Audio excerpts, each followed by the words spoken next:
Bismillahirrahmanirrahim. Assalamualaikum warahmatullahi wabarakatuh. Halo anak-anak solih dan solihah kelas 5 SD Muhammadiyah 1 Bandar Lampung. Bagaimana kabarnya hari ini? Semoga semua selalu dalam keadaan sehat dan selalu dalam perlindungan Allah Ta'ala, serta tetap semangat dalam belajar ya. Oke, kembali lagi di pembelajaran matematika. Ingat ya, matematika itu mudah. Materi pembahasan pembelajaran matematika hari ini adalah tentang penjumlahan pecahan biasa. Silakan kalian simak video berikut ini. Untuk menyelesaikan soal tentang penjumlahan pecahan biasa, di sini Bunda akan memberikan langkah-langkahnya ya. Nah, langkah yang pertama itu adalah kita pastikan dulu penyebutnya itu harus sama. Nah, kemudian langkah kedua, jumlahkan angka pembilangnya. Dan langkah yang terakhir adalah sederhanakan jika diminta jawaban yang paling sederhana. Nah, di sini Bunda punya contoh soal, yaitu pecahan 2/5 ditambah 1/5. Jika kita mengerjakan sesuai langkah-langkah, kita pastikan dulu penyebutnya sama. Kita lihat pecahan 2/5 dan 1/5 ini memiliki penyebut yang sama, yaitu sama-sama angka 5. Oleh sebab itu langkah pertama terselesaikan. Nah, untuk langkah selanjutnya itu kita jumlahkan angka pembilangnya. Di sini angka pembilangnya adalah angka 2 dan angka 1. Maka kita tambahkan aja ya, jadi 2 ditambah 1 sama dengan 3. Nah, penyebutnya itu adalah tetap 5, jadi kita tuliskan angka 5. Jadi hasilnya adalah 3/5. Nah, untuk langkah kedua selesai. Langkah ketiga, sederhanakan jika diminta jawaban yang paling sederhana. Bentuk 3/5 ini adalah sudah bentuk yang paling sederhana. Jadi hasil 2/5 ditambah 1/5 adalah 3/5. Nah, kita lanjut ke contoh soal nomor 2 ya.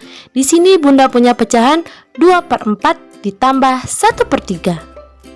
Nah, kita kerjakan sesuai langkah-langkah ya. Untuk langkah pertama, pastikan penyebutnya sama. Kita lihat penyebutnya di antara pecahan 2/4 dan 1/3 ini memiliki penyebut yang berbeda, yaitu 4 dan 3. Oleh sebab itu, kita samakan dulu ya penyebutnya. Kita samakan dengan cara menentukan KPK dari penyebutnya. Kalian masih ingat KPK itu apa? KPK adalah kelipatan persekutuan terkecil. Jadi kita tentukan KPK dari 4 dan 3. Nah, untuk kelipatan 4 itu ada 4, kemudian 8, ada 12, 16, 20, dan seterusnya. Nah, kemudian kita tentukan kelipatan dari 3. Kelipatan dari 3 ini ada 3, 6, 9, 12, 15, 18, dan seterusnya. Setelah itu kita mencari angka yang sama dari kedua kelipatan ini di antara kelipatan 4 dan 3. Kita cari angka yang sama itu angka berapa? Ya betul, angka 12 yang ada di kelipatan 4 dan ada di kelipatan 3. Jadi KPK-nya adalah 12. Nah, karena KPK-nya 12, berarti penyebutnya kita harus ubah menjadi 12. Oke, kalau penyebutnya sudah sama, nah kita tinggal menentukan pembilangnya. Nah, bagaimanakah cara kita menentukan pembilangnya? Nah, di sini ada caranya, yaitu penyebut untuk pecahan pertama ini kita bagi dengan penyebut sebelumnya pada urutan pertama. Jadi 12 kita bagi dengan 4. Kemudian setelah itu kita kalikan dengan pembilangnya, yaitu kita kalikan dengan 2. Jadi seperti ini ya, 12 dibagi 4, berapa hasilnya, kemudian dikali 2. Nah, coba kita hitung ya. 12 dibagi 4 sama dengan 3. 3 kali 2 sama dengan 6. Nah, untuk pecahan selanjutnya sama.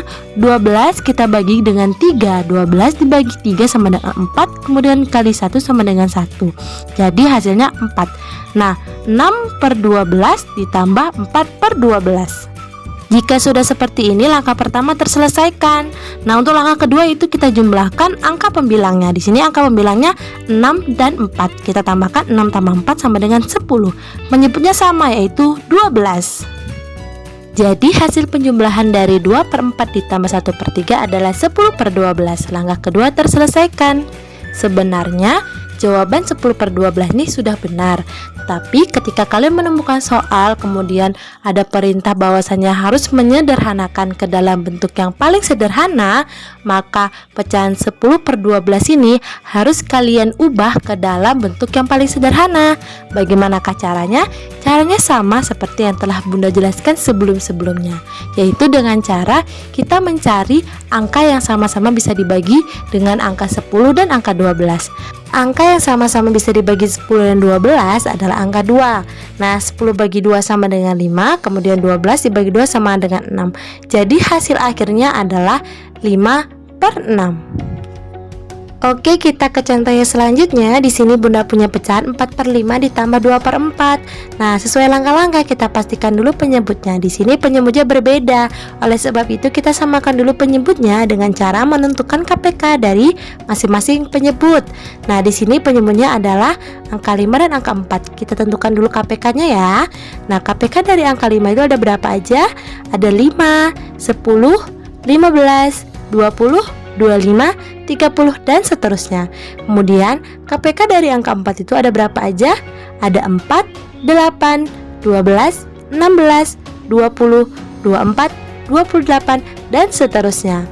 Nah, jika sudah menentukan KPK-nya, kita cari angka yang sama dari angka 5 dan angka 4 ini KPK-nya, yaitu angka berapa? Iya betul, angka 20. Nah, jadi KPK dari 5 dan 4 itu adalah 20. Nah, jika setelah menentukan KPK-nya, maka kita bisa menentukan penyebutnya. Berarti penyebutnya adalah 20. Setelah penyebutnya sama, kita tentukan lagi pembilangnya. Sama seperti cara sebelumnya, caranya adalah penyebut yang terbaru kita bagi dengan penyebut awal, yaitu 20 dibagi 5 sama dengan, iya betul, 20 dibagi 5 sama dengan 4. Kemudian kita kalikan dengan pembilangnya. Kalikan 4, 4 kali 4, 16.